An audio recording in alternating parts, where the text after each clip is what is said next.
যে আপনাকে অবহেলা করেছে একদিন সেই মানুষটি আপনার মূল্য বুঝবে। কখনো কখনো জীবনের সবচেয়ে বড় কষ্টটা আসে কাছের মানুষের কাছ থেকেই, যাদের জন্য আপনি নিজের সময়, ভালোবাসা আর বিশ্বাস উজাড় করে দেন, তারাই একদিন আপনাকে অবহেলা করে চলে যায়। তখন মনে হয় হয়তো আমার মধ্যেই কোনো ত্রুটি আছে, হয়তো আমি যথেষ্ট ভালো নই। কিন্তু একটু থামুন। আপনি কি কখনো ভেবেছেন একটি বীজকে যদি মাটির গভীরে পুঁতে দেওয়া হয় তাহলে কি তার জীবন শেষ হয়ে যায়? না, বরং সেই অন্ধকার থেকেই তার নতুন জীবনের শুরু হয়। ঠিক তেমনি জীবনের অবহেলা, ব্যর্থতা আর অপমান অনেক সময় আপনার শেষ নয়, এগুলোই আপনার নতুন শুরুর প্রস্তুতি। আজ যারা আপনাকে গুরুত্ব দিচ্ছে না তারা আপনার বর্তমান দেখছে, কিন্তু তারা জানে না আপনার ভেতরে কত সম্ভাবনা লুকিয়ে আছে। পৃথিবীর অনেক সফল মানুষই একসময় অবহেলিত ছিলেন। তাদেরও বলা হয়েছিল তোমার দ্বারা কিচ্ছু হবে না, কিন্তু তারা অন্যকে ভুল প্রমাণ করার জন্য নয়, নিজের স্বপ্নকে সত্যি করার জন্য কাজ করেছিলেন। মনে রাখবেন, অন্যের স্বীকৃতি আপনার পরিচয় নয়।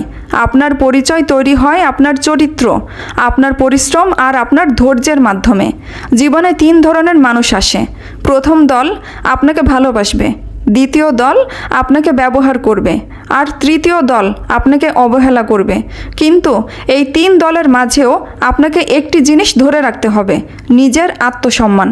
কখনো কারো ভালোবাসা পাওয়ার জন্য নিজের সম্মান বিসর্জন দেবেন না, কারণ যে মানুষ আপনার মূল্য বোঝে না তার কাছে নিজেকে প্রমাণ করতে গিয়ে আপনি শুধু নিজের সময় নষ্ট করবেন। আজ যদি আপনার স্বপ্ন ছোট হয় তবুও সেটাকে অবহেলা করবেন না। প্রতিদিন সামান্য করে এগিয়ে যান। একদিন সেই ছোট পদক্ষেপগুলোই বড় সাফল্যের ভিত্তি হয়ে দাঁড়াবে। জীবনে এমন সময় আসবে যখন কেউ আপনার পাশে থাকবে না, তখনই বুঝবেন নিজের সবচেয়ে বড় শক্তি আপনি নিজেই। সেই সময় কান্না করতে ইচ্ছে হলে কাঁদুন, কিন্তু হাল ছাড়বেন না। মনে রাখবেন, নদী কখনো পাহাড়কে ধাক্কা দিয়ে সরায় না, সে ধৈর্য ধরে নিজের পথ তৈরি করে। আপনাকেও তেমন হতে হবে। রাগ নয়, প্রতিশোধ নয়, ধৈর্য আর নিয়মিত পরিশ্রমই আপনার সবচেয়ে বড় উত্তর। আজ থেকে একটি সিদ্ধান্ত নিন, অন্যের সমালোচনা নয়, নিজের উন্নতির দিকে মন দেবেন। প্রতিদিন একটি নতুন জিনিস শিখবেন, একটি ভালো অভ্যাস গড়ে তুলবেন, একটি খারাপ অভ্যাস ছাড়বেন। এই ছোট ছোট পরিবর্তনই একদিন আপনার জীবন বদলে দেবে। যারা আপনাকে অবহেলা করেছে তাদের ঘৃণা করবেন না, কারণ ঘৃণা আপনার মনকে ভারী করে দেয়।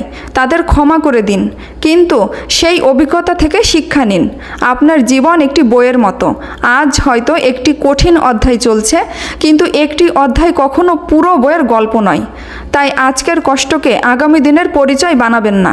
সবশেষে শুধু একটি কথাই বলবো, নিজেকে কখনো ছোট ভাববেন না, নিজের স্বপ্নকে কখনো তুচ্ছ ভাববেন না। ধৈর্য রাখুন, নিয়মিত কাজ করুন, আর বিশ্বাস রাখুন একদিন আপনার পরিশ্রমই আপনার পরিচয় হবে। সেদিন হয়তো যারা আপনাকে অবহেলা করেছিল তারাই অবাক হয়ে বলবে আমরা ভুল ছিলাম। তাই মাথা উঁচু করে চলুন, নিজের ওপর বিশ্বাস রাখুন, কারণ জীবনের সবচেয়ে সুন্দর পরিবর্তন শুরু হয় সেই মুহূর্তে যখন মানুষ নিজের মূল্য নিজেই বুঝতে শেখে। ধন্যবাদ। যদি এই কথাগুলো আপনার হৃদয় ছুঁয়ে যায় তাহলে আজ থেকেই নিজের জীবনে একটি ইতিবাচক পরিবর্তনের সূচনা করুন। আপনার যাত্রা থামাবেন না, কারণ আপনার সেরাটা এখনও সামনে অপেক্ষা করছে। আমার আজকের এই কথাগুলো যদি আপনার একটু ভালো লেগে থাকে তাহলে চ্যানেলটি সাবস্ক্রাইব করবেন এবং আমার পাশে থাকবেন। সুস্থ থাকুন, ভালো থাকুন।